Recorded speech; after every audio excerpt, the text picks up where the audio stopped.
This is Show Up as a Leader, a show from People Forward Network, helping you maximize your positive impact on the world by becoming your best, fully authentic self. Hey everyone, welcome to another installment of my Courageous Leadership series. I love these conversations so much, and in this episode, my dear friend Nikki, Lewallen, Gregory, and I dive deep into the art of both giving and receiving feedback, or as I like to put it, how to become a feedback master. Let's face it, as human beings, we all want to feel like we matter. We need to feel seen and heard. And when feedback is delivered effectively, it is a powerful tool to foster that core human need and improve relationships. So, whether you are a leader seeking to cultivate a more constructive work environment or an individual looking to enhance your own personal growth, this is the place for you. Join us as we explore the nuances of effective communication, share practical tips, and uncover the power of feedback in guiding positive change. Get ready to unlock the potential of feedback one conversation at a time. Hey, it's Nikki, Lewallen, Gregory with the People Forward Network. And Rosie, I am so excited to collaborate on another episode with you today. These come around so fast, but I'm always so excited about them too. And today I picked the topic, Become a Feedback Master. So I'm ready to pick your brain, if you will. And I get to learn, and then we get to share this with other leaders to help them sharpen. The one thing I will share is that over time, I have learned the power of feedback and it being a gift. And I think there's a lot of opportunity for me to improve with like how I do feedback. But I just want to like level set on feedback is such a powerful gift when we can embrace that. But it took me a long time to get there. So, first, let's talk about that struggle to getting to the place of like feedback as a gift. Because I said it took me a long time. I know you work with a lot of leaders. What holds us back? What do you see holds leaders back from getting to that place where we overcome it as like a just a pun on us or like we're no good and really embrace it as a gift as an individual?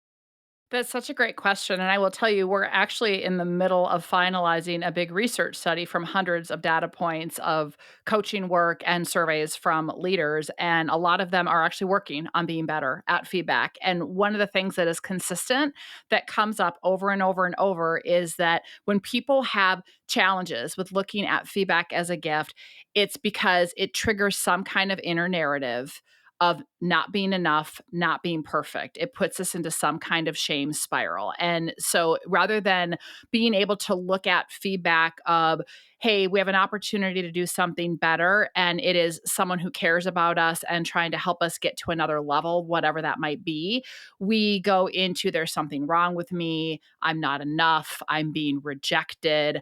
I'm not perfect. And it's really this, 10-year-old version of ourself that gets triggered and kicks in. And so then all kinds of things happen. We either get defensive with the feedback, we just avoid it altogether, we start overcompensating for it. There's a whole host of behaviors that show up when we are in that triggered self-protective mode. And so I think that we've got to wrestle first with that self-limiting inner narrative, whatever it is that has us feel like, again, we're being rejected, there's something wrong with us, we're not enough, whatever that might be, because that is at the core of a lot of what fundamentally gets in our way. And I think about myself in the past, it's like, when I was not as great at receiving feedback, or on the outside, I could look like I was receiving it. And then I would sit there and ruminate and go, oh my God, I suck. Or, you start picking all the things apart in you that you don't like about yourself from one constructive or negative form of feedback, because not all feedback is constructive. And you just start going into this unhealthy, unproductive spot. Well, then I'm going to work harder. Well, then I'm just going to be better. Well, then I'm just going to overachieve, or whatever it is. And we have to heal that in order to be able to really see, no, this is a gift. Because if someone's going to take the time to tell us how we can improve, like, they don't have to do that. And if someone cares enough about us to try to help us get out of our own way, again, who's giving us the feedback matters, because not all opinions matter. But if it's someone who truly cares about us and has our best interests at heart, we have to recognize they're not coming at it to put us down or criticize us. They see an opportunity for us to be better. And that's a narrative shift that we have to be able to make. And we also have to recognize whose opinions matter, because the cheap seats and the critics are always going to be there. And those aren't always the voices that we need to be listening to either. And that's not necessarily a gift. Yeah, that's good. I want to come back to that discerning on, really what we take as feedback and where there is opportunity to help us grow and others that it's like cheap seats, right? So we'll come back to that. But I was really relating on my journey to getting to the place that feedback is a gift. I think about when did that change for me and why? And I think about the leader in my life at that time, and there was two things that came to mind as you were talking.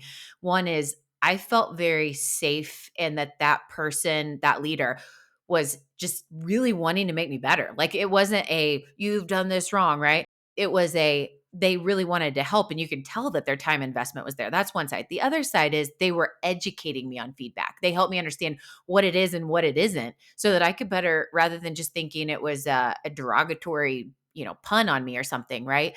So I guess, with those two things in mind, I'd love for you to expand on those. But what else is at play on how do we lead this well for our people so that they are in a place that they really do embrace it as a gift? It's such a great question, and I think there's a couple things. So, one, as a leader of a team, for those of you who are listening, because we can all show up as leaders, but if you lead others and lead a team like you do, Nikki, I think we have to first and foremost model what we want to see, and we have to create psychological safety on the team. So, I think that there is a myth that the high functioning, high performing teams that have high psychological safety are all unicorns and rainbows. And nothing could be further than the truth that high functioning teams are leaning into the tough conversations. They are giving and receiving feedback. They are admitting mistakes. They are asking for help, like all of those types of things. And so, with that being said, as a leader, you have to go first. And I think it's one of the best things that I do is in every one on one conversation, have four questions that I consistently ask. And you start to create a feedback rich environment. So the first is we start with the other person because the one-on-one is about them, right? It's not about me. So I ask them, "Hey, since the last time we met, what has been going really well for you? What are you excited about? What are you proud of?" Because one, it helps you understand what they find fulfilling about their work and helps them kind of connect to what they're enjoying about their work, especially if they've been in a funk lately. And it's a perfect opportunity to layer on good recognition feedback after the fact. So it's like a two for one. And then the flip side of that is, okay, what hasn't been going as well since we last met, or what's frustrating you, or what would you like to be better? And then again, you listen to them, you find out kind of how self aware they are. And if there's a growth opportunity, you layer on top of their self reflection with your own feedback of, yep, here we go. And again, we can talk about how to structure it and do it well, but you're creating a norm around having that conversation where they're self reflecting and you're adding on top of it. And it becomes a normal thing. It's not just for your mid year reviews or your annual performance reviews, it is a regular feedback conversation. So it doesn't feel so big and scary when you need to have feedback at other times.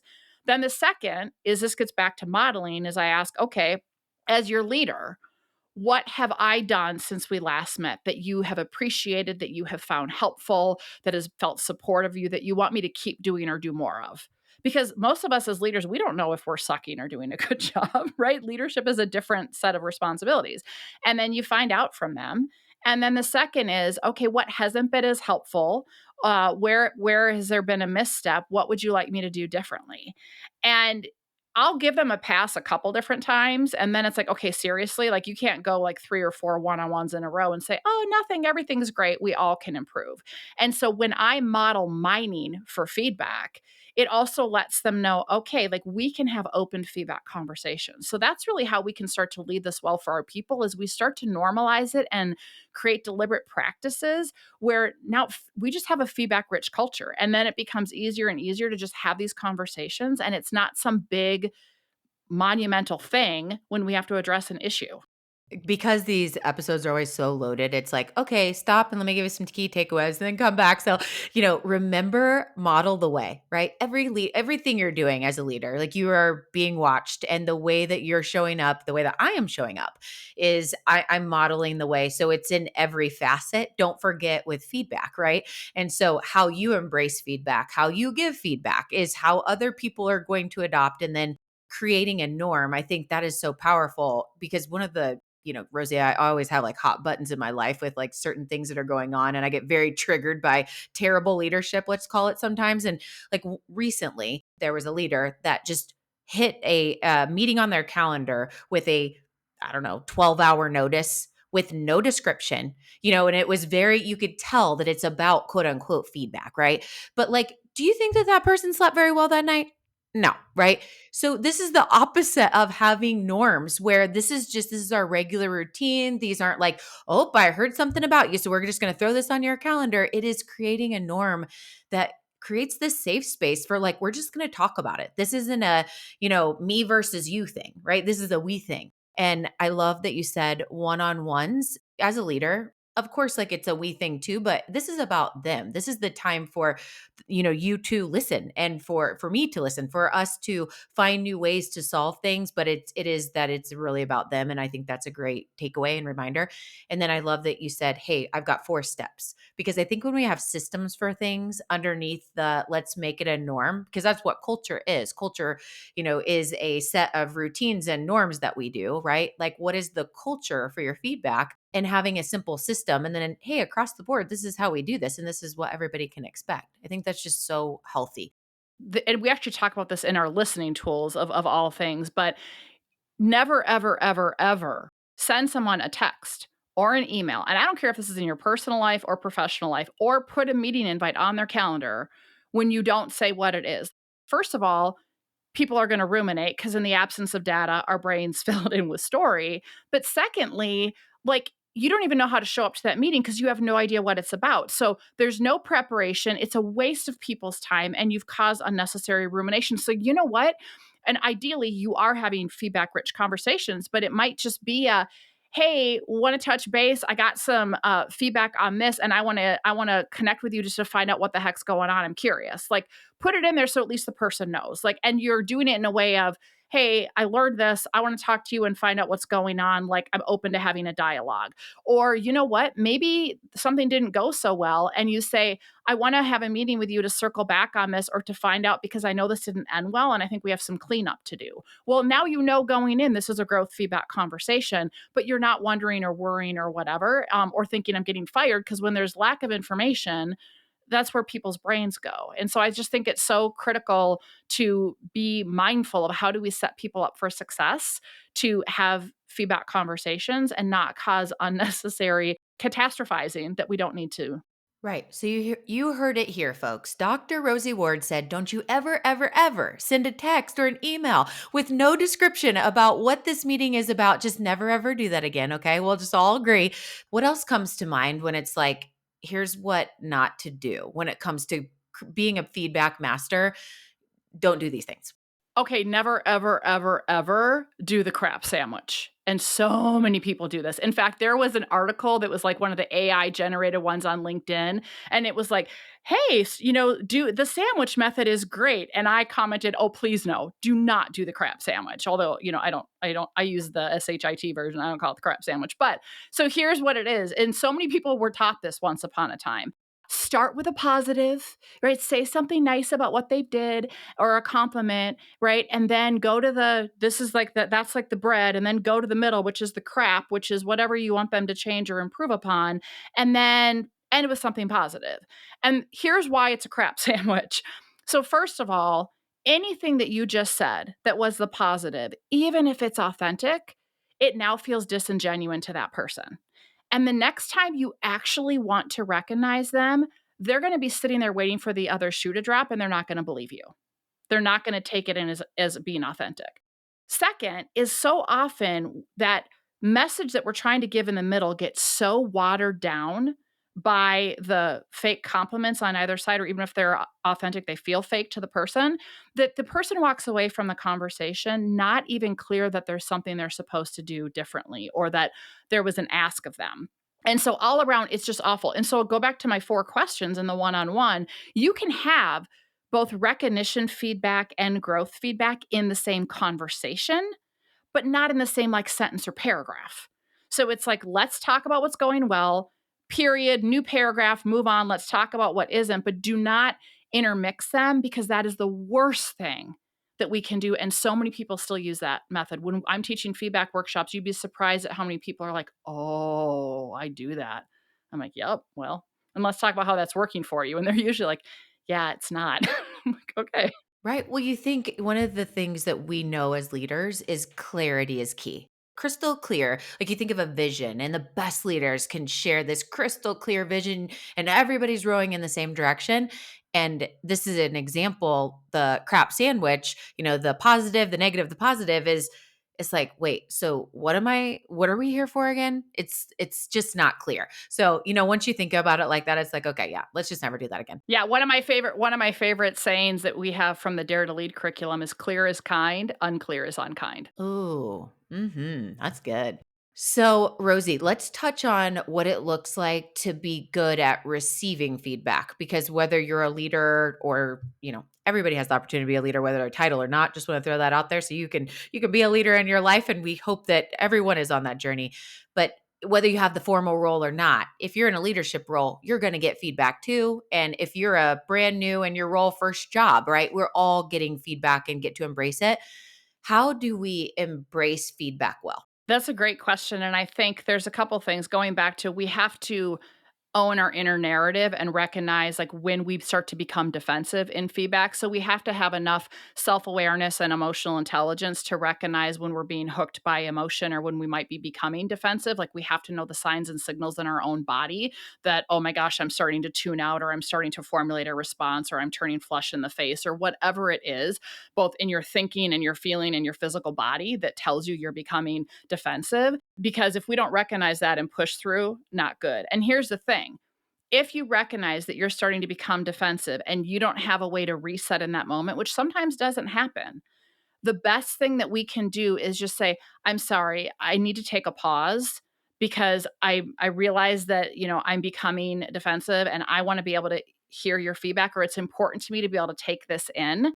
Can we reschedule this for later?" Or and this is the thing I don't think people do enough is ask, "Is this a good time or are you open for feedback?" They just start giving feedback, and so we can either say, "I am totally appreciate that you like, I embrace the gift of feedback. I appreciate that you wanna give this to me. I am not in a good spot right now to receive it. Can we reschedule this for a time when I can hear you and take in what you have to say because it's important to me?" And I don't think that we take those timeouts enough or circle back. We just push through. And so I think we have to have our own awareness to know if we're in a good spot to receive it, to pause and catch ourselves if we're starting to become defensive and circle back to that conversation. And I think we have to learn to be able to say, thank you for the feedback. So there's actually a great book called Thank You for the Feedback that people should get. But say, thank you for the feedback. And then, I need to think about it, or thank you for the feedback. I need to process it. And then that's all we have to say. And sometimes just because someone gives us feedback doesn't mean that we have to take it all in. It's their perspective. But we say thank you and then we take the time to process it. And then here's the key, then we have to actually do something with the feedback. So either we try some changes or we circle back and say, "Hey, I want to thank you for that. And I've tried this, blah, blah, blah," or I'm trying this instead. Like, I know you said this, but I've also heard this or whatever. So people know that we heard them. And so those are all the different things that we can start to do to manage our own defensiveness, get better at it. And I will say then the second thing, and this is something that I learned, in recent months from Adam Grant, who I just think is amazing, is he talks about rather than asking somebody for feedback, because for people who are feedback averse, they may not be straight with you. They may not practice clear as kind. We may not get what we're looking for. He said, but everybody loves to give advice. So instead of asking someone for feedback of like, "Hey, how did that go?" or "How could I do that better?" because it's asking them to look backwards and assess your performance. He says, ask them for advice. "Hey, can I get your advice on something? I would love to get your advice on how I could do this better next time, or I would like to get your advice on how I could strengthen this in the future." So it's future focused and it kind of reduces the hesitancy for people who might be conflict adverse. So those are all a handful of ways that we can start to get better at receiving feedback. The power of word reframes, right? Yeah, I learned that from you just recently. You had shared something else about, learning this from Adam Grant and sharing it. And just think about it. Just think like, hey, can I give you feedback for a minute? Versus, hey, could I get your advice for a minute? So different. Yes. And then I just wanted to chime in on $1 million tip for those of you that are married out there. If you take Rosie's advice on taking a pause in the midst of, having a conversation with your significant other, the amazing outcomes of taking a pause, when I changed that in my life, like I stopped being the disaster because it was like I was never ready. And then we're having conversations after I've had like a crazy 8 or 9 hour workday or something. And I am just not ready for this. But when I learned to advocate for myself and say, not that my husband wasn't allowing that. It's just I wasn't stepping up to say, hey, you know what? Right now is not an awesome time. I need like 30 minutes and let's come back to this. Or if we started the conversation and I knew that like I was triggered or something, I'd say, hey, can we just take like a 5-minute break? I mean, in your marriage, you will see the loudest, or your partnership, you will see the loudest version of that. So just to think like how that can apply when you're working in your work, working relationships. Well, I would say that's for parenting as well, because there's times where, like, my son, I mean, he's 13, he's got his teen hormones, preteen, whatever, and he's getting hijacked. I'm like, Let's take a time out, right? Let's pause. We'll come back and reset." Because I think so often we push through, like we are just on a mission, and when we're pushing through, we're more focused on being right than we are on hearing the other person. And so I always say, like, is my need to be right in this moment more important than the quality of this relationship? Or is my need to be right more important than having a successful outcome? And so when we are pushing through, when we're not in a good spot, when we're tired, when we're exhausted, that old saying, in marriage, don't go to bed mad. I'm like, yeah, sometimes you probably actually do, because you need to be at a place of neutral or above the line before you have important conversations. It's because otherwise you're too attached to judgment and making the other person wrong. It's not productive. You had mentioned earlier, like not all opinions matter, right? Cheap seats, whatever. Like talk about how we discern feedback. Yeah, I think that's a great thing to come back to, and I love, for example, Kim Scott's radical candor model. If people aren't familiar, it talks about that radical candor is the intersection of caring personally and willing to challenge directly. We call it truth with care. And caring personally is a key part of that. So if you have somebody who doesn't know you, so they're an internet troll, does their opinion really matter? They don't know you, they don't know the context. And a lot of times that's going to send us into a shame spiral. And their feedback really isn't feedback, it's a criticism. But when we have someone who is a trusted colleague, a friend, hopefully a leader in our life, a coach, someone whose role is invested in you becoming a better version of you. When it's those people who know us well, their opinions matter. And so one of the things that I love is, again, this is from our Dare to Lead work, but Brene Brown, she talks about doing your square squad. So on a piece of paper, you write a 1 inch square, 1 inch by 1 inch, and you write the initials in there of whose opinions actually matter. Who are the people who have your back, who know you and want the best for you? And the reason it's a 1 inch by 1 inch is for most of us, it's not that many people. And your square squad is who matters. Your square squad is who you go to say, okay, like I'm going out on social media and I want everyone else's opinions who don't even know me. No, I'm going to go to the people who know me and understand me and want the best for me. And people who are outside of that square squad, it's kind of like, thank you for the feedback, but I don't necessarily have to take it in. So good. The takeaways that come out of these episodes and how fast they go just blow my mind. I want to challenge everyone to think about, how do you build feedback in as a culture system, as a culture norm, right? When we embrace feedback as a gift, we don't have these kind of insecure or unsafe places, right? It's the opposite of that we're creating. And, we're building a community of people underneath our brand that all want to get better. And so I would just encourage you that if you're looking for how do we build this as a norm, Salveo and Rosie and team, they have got that covered. So I would just recommend hitting her up. Our team is constantly learning from Rosie and all of their programming, but that is one key takeaway is like, here's ways I can sharpen as a leader to get better at giving feedback, and here's ways that I can receive feedback better. But the big, kind of call to action here is, how is this a company norm? Because these are leaders that are listening. Like, how are you influencing that? And I just know you guys are great at that. So I just encourage people to think like, maybe is there a way that Rosie and team could sharpen that? Reach out, talk about it. Hey, Rosie, before we go, I want you to tee up this new Fearless Leadership mini series. Tell us more about that. So with the Fearless Leadership mini series, basically I do these Rosie in my pockets almost every week, both video and then we do podcast format. And this is kind of like Rosie in my pocket on steroids. So we know that there's value in micro learnings and people want to go deeper in a topic area, but people don't necessarily have time. And so there's been a lot of like, I want more, I want to go deeper, for example, on feedback. And so we do quarterly regular webinars where we have guest presenters, your normal hour, they present topics, they're amazing. And we decided, what if we do this mini series where it's me with whoever wants to show up, and they're 30 minutes in length, and it's very very focused on a particular area around fearless leadership. And so we're trying it out this year. Our first one actually is on becoming a feedback master, and then we're really going to let the audience shape, like, what do you want to do a deep dive on next, and what are your challenges? And so we're asking people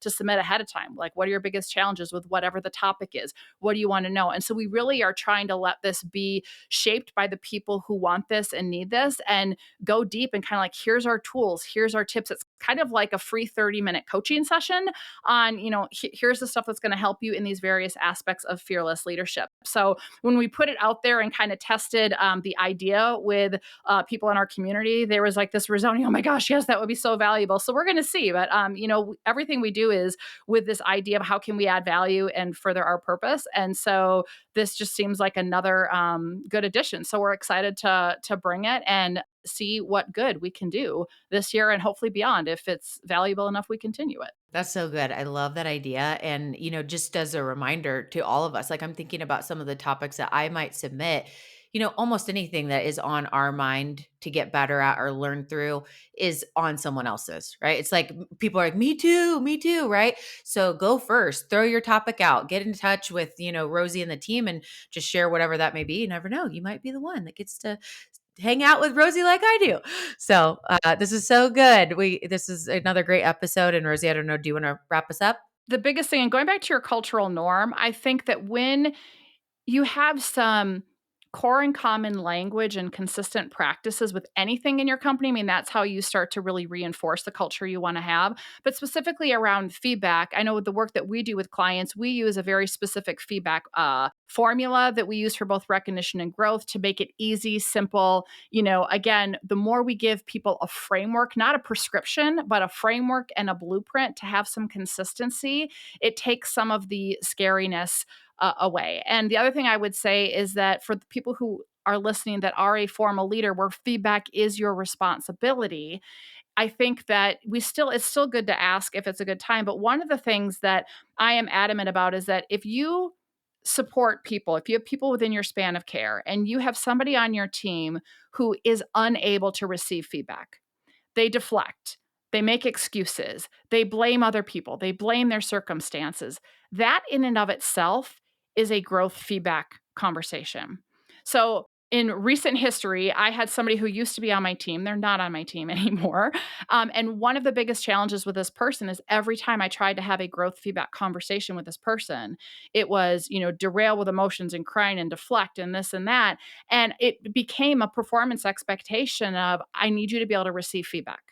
And like, let's talk about what that looks like to receive feedback. And this is a deal breaker. And I think that if we have a person who cannot receive feedback, we just throw our hands up and are like, well, I've tried. And it's like, well, no, that becomes a performance expectation. It is a deal breaker in this company, in this culture, that people can't receive feedback and also can't give it well, but can't receive it. And so I think when we think about those cultural norms, we have to think about sometimes there has to be performance expectations around people who cannot receive feedback rather than just giving into it and becoming apathetic, because that will absolutely turn into a cancer and erode the culture you're trying to create.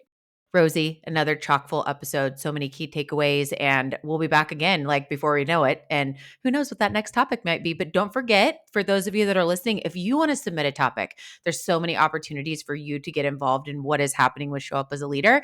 And as the leader of People Forward Network, I can't wait to see more community getting involved with our show. So, Rosie, thank you for all you're doing. See you next time. I'm Rosie Ward, and this is Show Up as a Leader. To learn more, head over to peopleforwardnetwork.com and, of course, hit that follow button.